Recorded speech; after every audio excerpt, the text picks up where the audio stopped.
Hey everyone, welcome back to the channel. Before we get started, I want to remind you guys that if you like the video or if you find it informative, smash that like button, subscribe if you're not already subscribed.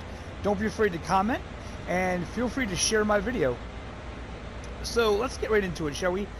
There's been people asking about how to get these trains going from a stop on an uphill grade. And this is going to be a two-part video today because on this route that we're on, scenario, we have to use the dynamic brake, and we also have to get this thing started from a stop on a grade. So we're going to cover both of those things. In this first video, we're going to discuss the dynamic brake and how to use it.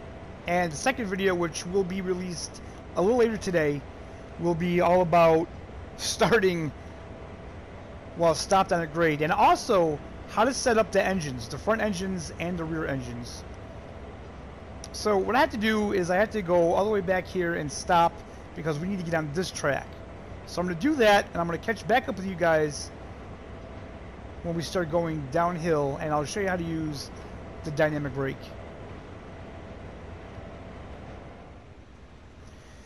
Alright guys, so before we really get into this, I just want to state that right now I have no cars on this train. It's just the engines. Now, when you do this with a full load, it's going to be a little bit different, obviously, because you're going to have a lot more weight behind you, but it's the same setup.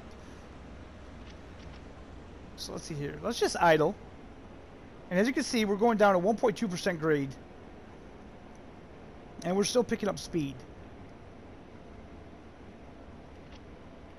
So what I want to do, let's kind of mimic what would happen to you when you got a full load behind you. Let's get this thing up faster. Okay, now we're going up over 40 miles an hour.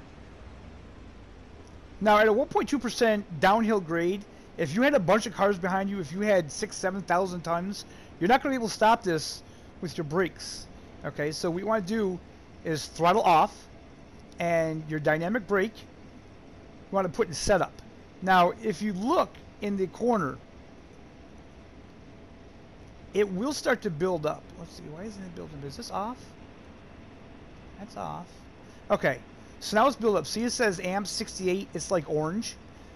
So now watch. We're going to turn this up. And what this does is it kind of uses the engine's own power to slow it down. So think of it as kind of like reverse thrusters on an airplane. So as you can see, I put up the dynamic brake notch 4, and we're starting to slow down pretty good.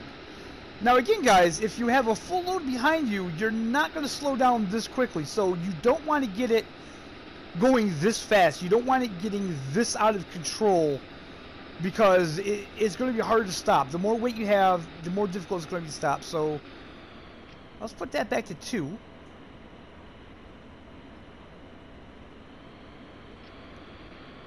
Even,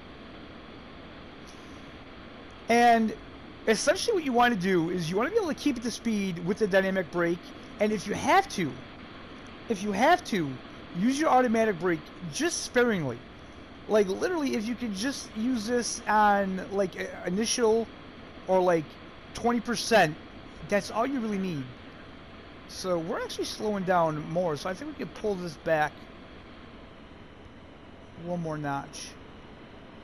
And I'll show you what I mean with the automatic brake.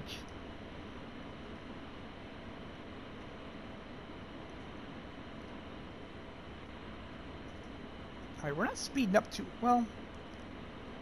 We're at a 1% downgrade. So let's put this on 1.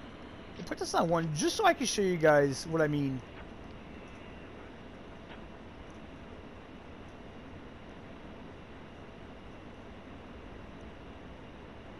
Okay, so we're at 36 miles per hour, so if I just set that automatic brake, initial reduction, see it's starting to go down. So that's all you need. And then you can release it. And then when your speed goes back up, just give it a little bit of initial reduction, and you can reduce it. Now, as I said guys, when you have a full load, having this in notch 1, that's not going to do it. You know, if you need to go all the way up to notch 8, go ahead. But whatever you have to do to keep this thing under control is what you have to do. And like I said, you technically just want to use a little bit of the automatic brake. If you're using the dynamic brake correctly, just a little bit of automatic brake is really all you're going to need to keep control of your train.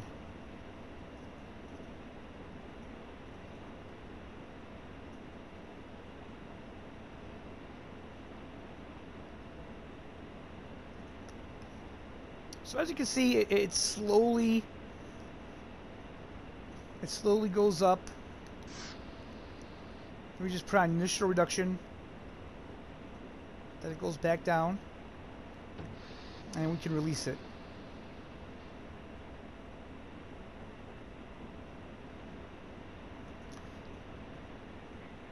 And that, my friends, is how you use the dynamic brake. Now, I know that people have said in the past that there are tutorials in the game, but if you're like me and you have done the journey mode, I promise you that in the journey mode they do not tell you how to do these things before throwing you in this scenario that I'm in, where you're going to need to know how to use the dynamic brake and how to start on a grade.